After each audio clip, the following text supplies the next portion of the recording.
he ain't afraid of no summer.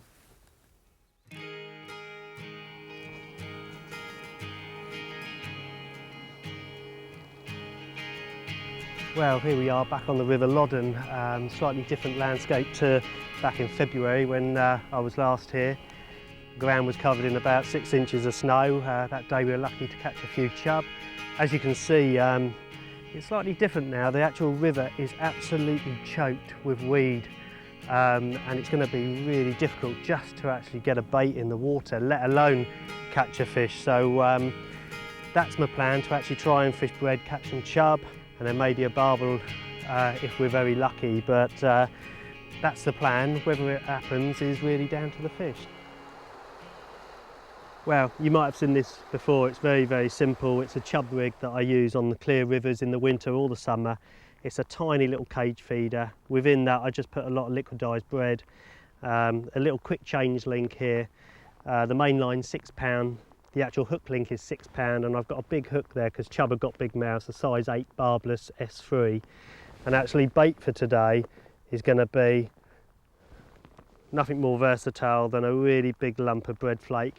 Just take out a big chunk and just press it round the shank of the hook so you can feel the eye on your fingers. And when you can actually see the actual eye coming through the bread, that's as much as you want to actually press it, no more. And that will expand, and a chub will see that visual and it'll come in and it'll have that straight away. So really, really simple. Bread, big lump of bread, and chub just can't resist it.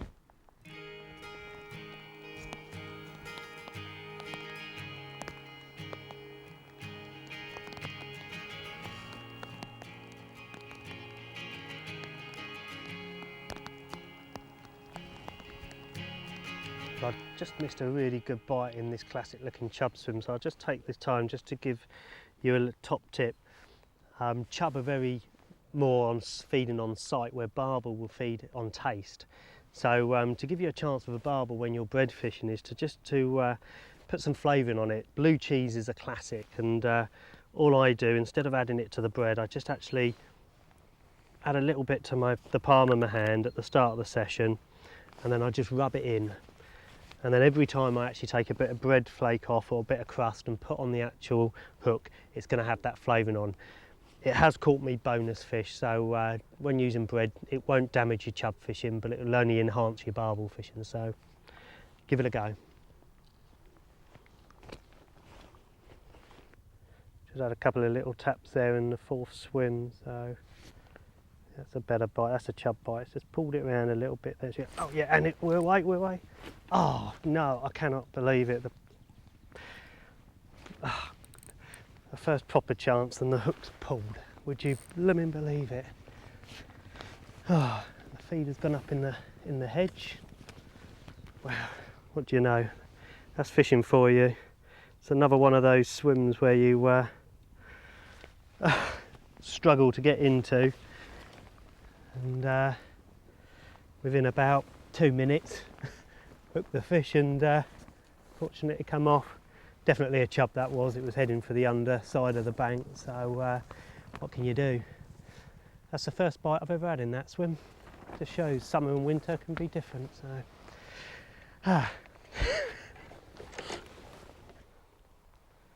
well, literally that bite was up within a minute of actually putting the bread in the actual swim. So a big tip for people is to keep moving. Don't get sat in a swim for too long.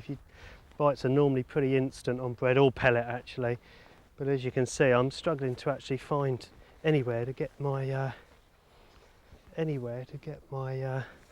bait in the water, but there are a few small areas that we can just drop into and hopefully get a bite or two. Literally, if I hook a fish, I'm not going to land them in a few of these.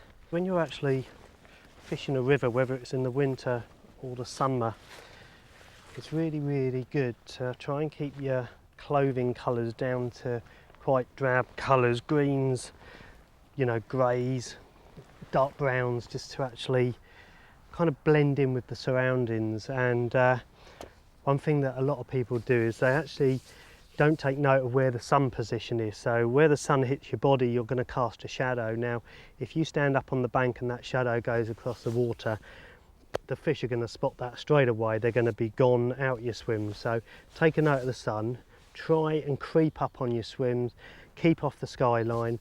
Don't worry about looking in and thinking, oh, have we got any fish in this swim? Because if you can see them, they can see you. So just try and creep up and drop your bait in as quietly as possible, and look for lots of cover, especially on a hot day.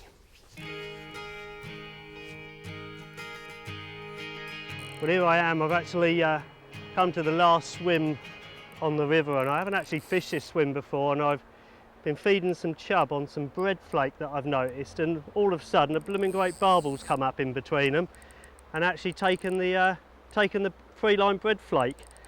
I've had quite a few bites today in which it's quite a good fish as well, long fish. To me, going fishing is the fun, is actually what I'm doing now, and half of it is playing a fish. And although 6 pound line, I wouldn't say to everybody go out and use 6 pound line. I'm actually using it for chub, and it will extract most chub. And proof of the pudding is when you do hook a barbel or a carp that you actually can get that in as well. And as long as you've got a good rod with a lot of bend, with a through action, and your tackle's balanced, your knots are good, there's no reason why you shouldn't land some big fish on there if you accidentally hook them like I have now. It's not fighting that hard at the moment. It's I don't know if it knows it's hooked yet. Oh damn, and I just know my blooming landing net's broken as well, so I'm going to just slide in here because this fish is important today for me. It's not often you get a decent fish like this. I'm only on 6 pound line and a smallish hook. Come on, baby. And in she goes. Yes, result. Well, there you have it. As you can see, my landing net's broken. I had to jump in the margins. The hooks come out in the actual net, which is fantastic. Cracking fish, long, quite lean, I would think, again, soon after spawning. And I guess I would say she's probably 7.5 pound. What a fish. What a fish in the summer. Any barbel in this time of year is a bonus. Fantastic. I felt a bit sorry for poor old Duncan here because it was baking hot and it kept clouding over and drizzling with rain. Yeah. And he kept put his coat